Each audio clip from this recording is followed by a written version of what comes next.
Nu är vi på hembygdsgården i Äppelbo och bredvid mig så har jag Agneta Stolpe som ska berätta mera om Äppelbos dräktskick. Vad är det för variant du har på dig, Agneta? Ja, nu har jag en mer härdagsdräkt, alltså lite fin högtidsdräkt med en svart yllebrokadkjol och yllebrokad även i livet.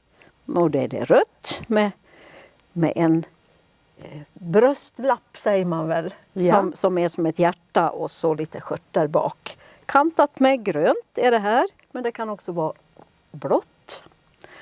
Och så har jag den här sjalen. Sjalar kunde se så olika ut. Den här har jag ärvt efter farmor. Ja. Hon jobbade som piga på en gård där de var hästhandlare. Så att den här är från Norge med röda broderier på. Och förklätt är väl det som har blivit mer vanligt nu. I lädermast. Ja. Det kan vara röd botten, det kan vara grön botten, jag har sett brun botten och blå. Så det här är väl som en Äppelbodräkt ser ut idag. Ja. Fast med då olika sjalar. Och jag tänker när du berättar att det kan vara olika förkläden och det kan säkert vara olika huvudbonader och kragar. Så skulle vi ju nästan kunna bära ut från hembygdsgården massor med olika varianter. Ja. Men vi har ju faktiskt valt att titta lite närmare på livstyckena. Och det är för att jag är så förtjust i Äppelbos olika livstycken. För du pratade om att det är så här dräkten ser ut idag, eller hur? Ja. Och det är ju så många sådana här dräktskick att de blir standardiserade mer på 1900-talet. Ja. Och då är det väl den här svarta kjolen och blommigt förklä liksom som är... Ja, som man känner igen som Äppelbodräkter. Ja, och så det här lite hjärtat då. Men det finns ju också liknande i andra dräkter. Men om vi nu ska liksom bege oss lite längre tillbaka i tiden och ändå visa lite variation. För jag är ju så... Vi har ju gjort en liten utställning bakom oss här för att visa variationen av de olika livstyckena. Det här. Ja, vi kommer ju lite senare att se en mansdräkt. Ja. Och där har vi ju ungefär samma ranning i männens väst eller liv som det är i den här. Ja. Men vad jag vet så är det nog ingen dam som har den där västranningen. Idag nej. Tyvärr, jag tycker vi ska ta upp det igen för den är så fin. Och här har vi också ett jättefint liv. Nu ser vi baksidan då. Men en fin brokad här också i rött. Och det här är väl nästan lite det som du har på dig nu. Lite annorlunda men i vadmal. Ja, och där har man ju istället för den här påsydda bröstlappen så har man markerat den med ett band. Ja. Och här har vi en fantastisk fin katun. Ett tryckt ett tryckt bomullstyg. Ja. Också som ett fint högtidslivstycke. Men här har vi ju Rolls Roycen då tycker jag då. Med livstycken som är i en kalmink har vi här. Och så sitter ju det här hjärtat då. Ja. Som du säger. Och det här är blommerad kalmink har vi här. Med ranningar och sen har vi de här fina tygerna som kom oftast importerades från England då och kom in över gränsen. Ja. Och här har vi ju till och med knappar på vid skörterna. Det har man ju inte idag heller. Nej. Men Äppelbo, när vi tittar på de här, visst har det varit mycket handel här? Äppelbofolket har ju varit otroligt rörligt geografiskt. Ja. Med... förutom jordbruket som var hemma förstås så var det ju en soldatsocken också. Så från början av 1700-talet så hade Västerdals kompani sitt säte här. Så soldaterna rörde sig. Vi förde ju krig ute i världen på den tiden. Ja. Och sen var det en omfattande gårdfarihandel, matsäckshandel som vi säger. Och det var ju främst kvinnorna som gick vida ikring. Ja. Och sen var vi hästhandlare. Och det var väl mest männen då. Mm. Och det var väldigt mycket kontakt, framförallt med Norge. Mm. Så marknader, Röros och Norge hade ju i sin tur handel med England. Så att tyger har vi nog fått från alla möjliga platser. Och det är ju precis som de här livstyckena påvisar. Ja. De här fantastiska variationen som man idag inte ser i Äppelbodräkten när man tittar Nej. på den. Men som finns här. Och det är så otroligt bra att ni har föremålen kvar som kan berätta om att så här har det en gång i tiden sett ut. Absolut. Med de här fina livstyckena. Ja. Och vi skulle egentligen kunna ha plockat ut förkläden. Jajamän. Eller huvudbonader eller någonting annat som också visar den här variationen. Ja. Och förkläden, jag sa att det här är det som syns mest idag. Och vi ska ju visa en vardagsdräkt mer senare också. Ja. Och det här förklädet brukar jag ha till den svarta kjolen. Och då är det är ju också ett köpeförkläd. Ja. Som var väl mode en gång i tiden. Det finns alla möjliga bårdar då i grönt eller rött. Och då har man ett sånt här kringomsband till. Och det här hade du vävt, berättar du. Det här är jag vävt, efter en gammal förlaga. Och här satt bandet fast vid det blommiga förklädet. Det är mer vanligt det då. Men så det kan vara lite olika också. Nu är det ju lite kallt ute. Ja. Och vi kan ju inte sätta på oss de här fina för att det här är ju Hembygdsföreningens samlingar. Precis. Men ni har ju också en fantastisk fin samling utav olika vantar. Ja. Och det här är väl troligtvis en brudgumsvante. Ja. Tvåenstickat. Och här har vi halvvantar. Och det finns ju både för män och för kvinnor. Ja. Så troligtvis så kan de här fingervantarna ha varit mansvantar. Ja. Och de här halvvantarna kvinnovantar då. Så kan det vara. Det finns ju även mindre fingervantar för kvinnor. Också för kvinnor. Om man tittar på det här broderiet så tycker jag att det är så typiskt Äppelbo på något sätt. Man ser ju de här olika broderierna i de olika socknarna. Att det är någonting som liksom säger att så här broderar vi i Äppelbo. Man känner igen det på stilen på något sätt, att det är Äppelbo-broderi. Och sen fanns det väl naturligtvis kvinnor här för jag tror det var kvinnor, som var duktiga brodöser helt enkelt. Ja. Så att den här väskan till exempel som jag har, också efter min farmor, den var det en kvinna i Nordbyn som kallades för hålmor som har gjort. Och det kan man väl se att de ser olika ut, även de. Det var hennes stil och de kan här man säga då.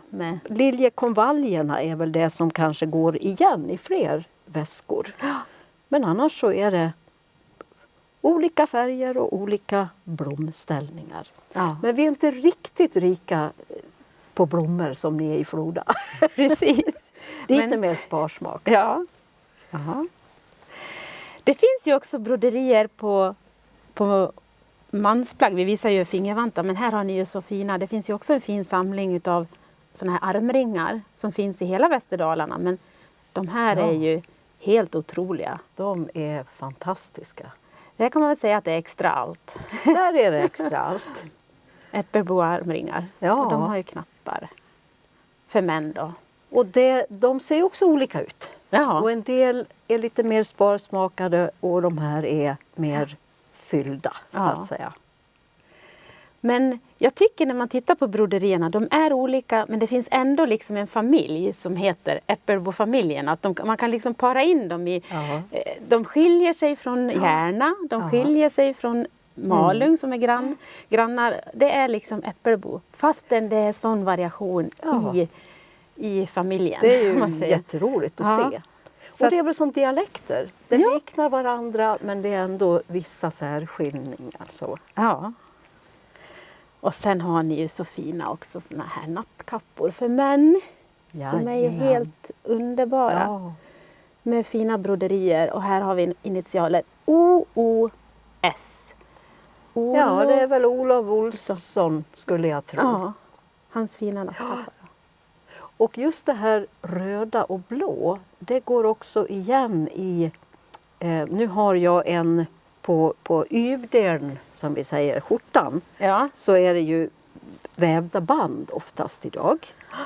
Men man kan också ha mattkarikkrokar, som vi säger. Och det är precis det här blåa och röda, men med vågmönster, 2 linjer som går om varann.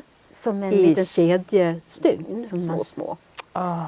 Så att det är de färgerna som oftast går igen i skjortbroderier. Mattkarikkrok. Ja. Men hur ser intresset ut för Äppelbodräkten idag då?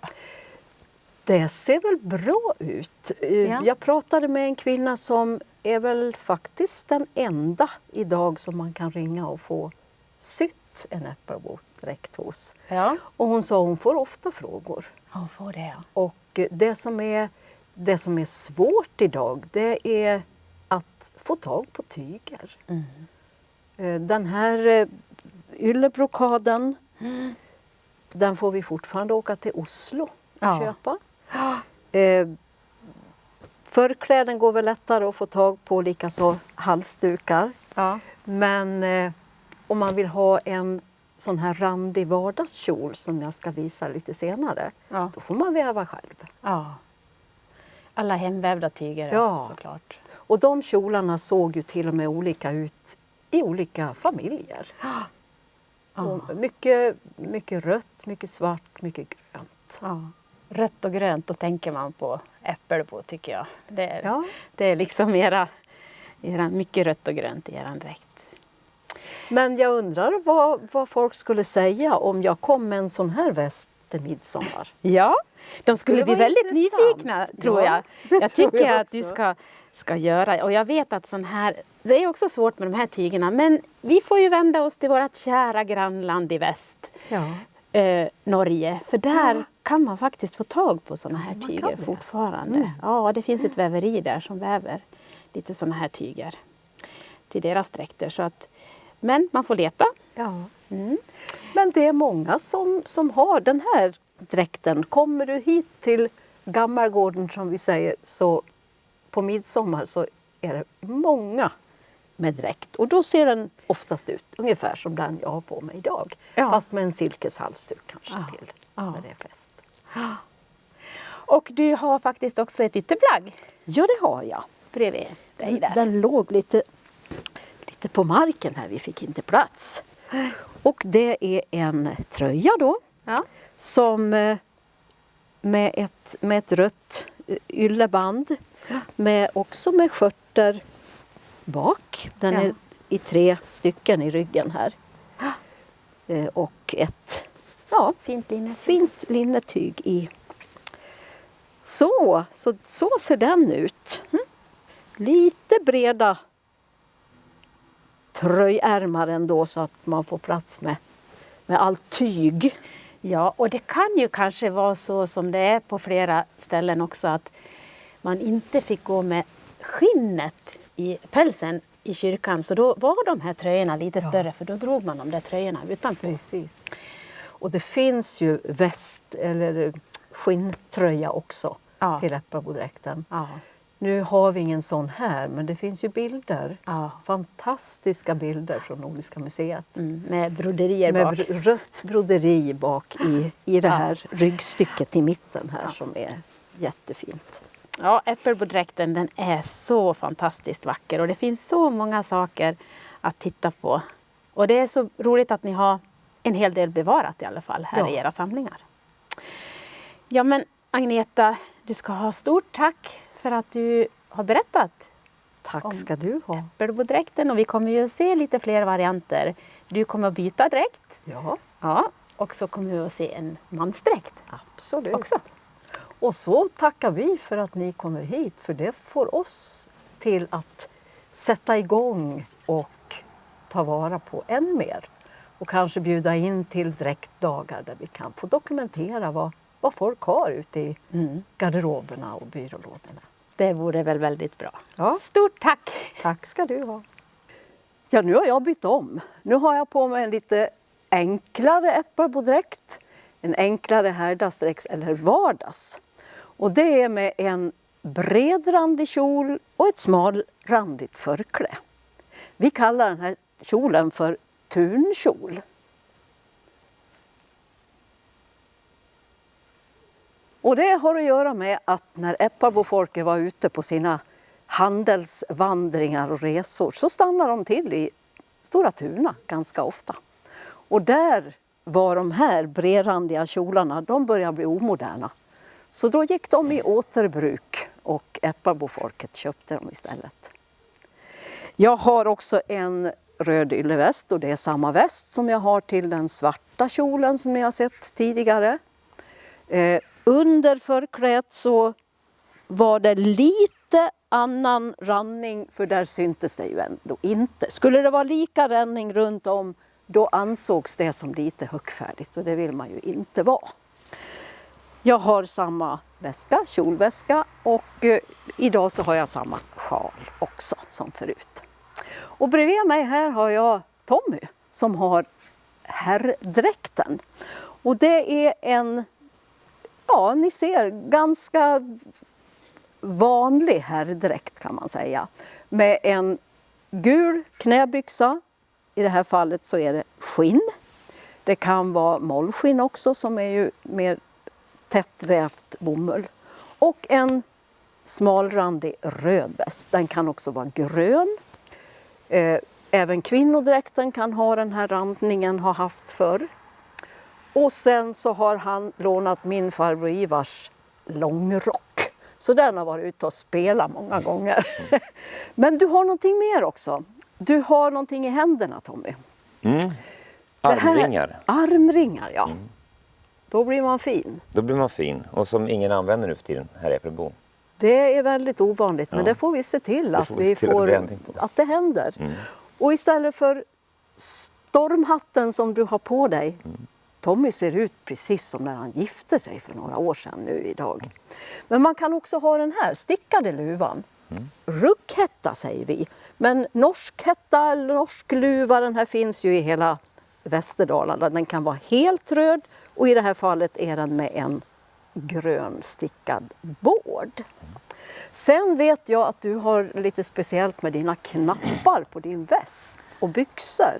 Ja, det är väl inte så himla mer speciellt än att jag har tittat här på hembygdsgården på dräktdelar, vad som fanns och hur det såg ut en gång i tiden. Och tyckte att det som fanns på marknaden som var nyproducerat var lite för maskinproducerat ut på något sätt. Så jag kollade upp om jag kunde tillverka dem själv och så gjorde jag lite don och tittade på de knappar som fanns. Så jag gjorde både de små och de större knapparna då. Så ja, det var väl ganska mycket jobb, ganska många knappar och ganska mycket handarbete. Och det är ju det som vi behöver ta hand om och lära oss mer om egentligen. Hur gör man det och hur bär man dräkten? Så det får vi se den här filmen som en liten puff för oss här i Äppelbo nu och ta tag i det.